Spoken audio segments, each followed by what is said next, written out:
ইন্নাল্লাযীনা আমানু ওয়া আমিলুস সালিহাতি কানাত লাহুম জান্নাতুল ফিরদাউসি নুজুলা খালিদিনা ফিহা লা ইয়াবগুনা আনহা হিওয়ালা।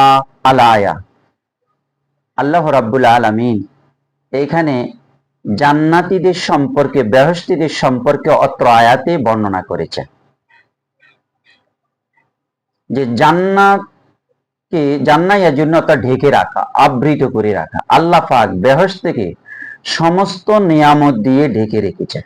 তা আল্লাহ পাক কোরআন শরীফের মধ্যে বলেছেন, ইন্নাল্লাযীনা আমানু, নিশ্চয় যারা ঈমান আনয়ন করেছে, ওয়া আমিলুস সালিহাত, এবং তারা নেকামল সমূহ করেছে, কানাত লাহুম জান্নাতুল ফিরদাউসি নুজুলা, নিশ্চয় তাদের জন্য জান্নাতুল ফেরদাউসে আপ্যায়নের ব্যবস্থা রয়েছে।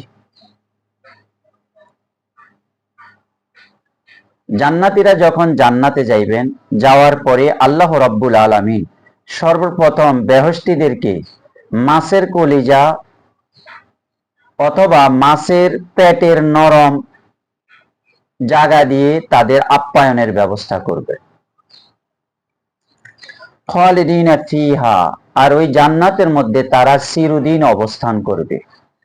লা ইয়াবগুনা আনহা হিওয়ালা, তারা ওই বেহেশত থেকে অন্যত্র স্থানান্তরিত হইতে চাইবে না। কারণ বেহেশত তো আনন্দের জায়গা, খুশির জায়গা, এই জন্য তারা অন্যত্রে তারা স্থানান্তরিত হইতে চাইবে না। ক্বালা রাসূলুল্লাহ সাল্লাল্লাহু আলাইহি সাল্লাম, মাউদিউ সাওতিন ফিল জান্নাতি খায়রুম মিনাদ দুনিয়া ওয়া মা ফিহা। রাসূল জনাবে মুহাম্মদ রাসূলুল্লাহ সাল্লাল্লাহু আলাইহি সাল্লাম ইরশাদ করেছেন, মাউদিউ সাওতিন ফিল জান্নাতি, জান্নাতে বেহেশতে একটা সাবুক রাখার জায়গা, খায়রুম মিনাদ দুনিয়া ওয়া মা ফিহা, যে দুনিয়া এবং দুনিয়ার মধ্যবর্তী স্থানে যা কিছু রয়েছে সব কিছু থেকে উত্তম। সুবহানাল্লাহ, সুবহানাল্লাহ, সুবহানাল্লাহ। তাহলে জান্নাতের একটা সাবুক রাখার জায়গা বেশি নয়, অল্প কতটুকু জায়গা, কিন্তু এই জায়গাটুকু বলতেছে দুনিয়ায় এবং দুনিয়ার মধ্যে যত কিছু আছে সব কিছুর থেকে উত্তম। তাহলে বেহেশত কত উত্তম জায়গা। এই জন্য রসুল যখন বলছেন, তোমরা যখন দোয়া করবে আমার উম্মতিরা, তোমরা জান্নাতুল ফেরদাউস আল্লাহর কাছে চাইবে। কিন্তু আমরা দুনিয়ার এক শ্রেণীর লোক দুনিয়ার সম্পদের জন্য পাগল।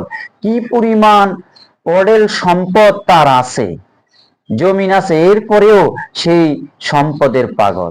তা আমরা দুনিয়ার সম্পদের পাগল না হয়ে আমরা বেহেশতের সম্পদের পাগল হব। আল্লাহ পাক আমাদের সেই তৌফিক দান করুন, আমিন।